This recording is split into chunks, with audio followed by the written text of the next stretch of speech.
যদি আপনার নাম এস দিয়ে শুরু হচ্ছে তাহলে আমি কয়েকটি রঙের নাম বলছি, এই রঙের জামা কাপড় আপনি পরতে শুরু করে দিন, আপনার জীবন বদলে যাবে। আপনি যেই কাজে যাবেন সেই কাজে পাবেন সফলতা, আপনার জীবনে প্রচুর উন্নতি হবে, সুখ শান্তি আসবে, এমনকি আপনি যেটা স্বপ্ন দেখছেন সেই স্বপ্ন আপনার খুব তাড়াতাড়ি পূরণ হবে।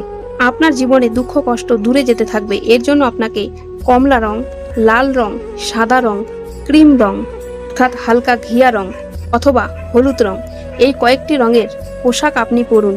পরে আপনি যে কোনো কাজে যাচ্ছেন বা কোনো দোকান করছেন, ব্যবসা করছেন, তাহলে এই রঙের বস্ত্র আপনি পরে সেই ব্যবসাতে যান, সেই কাজে যান, বা আপনি পড়াশোনা করছেন এই রঙের ড্রেস পরে আপনি যান, দেখবেন আপনার জীবনে সফলতা খুব তাড়াতাড়ি পাবেন। কারণ আপনি যদি সাদা রং বেশি ধারণ করেন তাহলে আপনার শুক্র গ্রহ মজবুত হবে। শুক্র মানে সুখ, আপনার জীবনে সুখ আসবে, আর্থিক উন্নতি হবে। হলুদ রং হচ্ছে মা লক্ষ্মীর প্রতীক।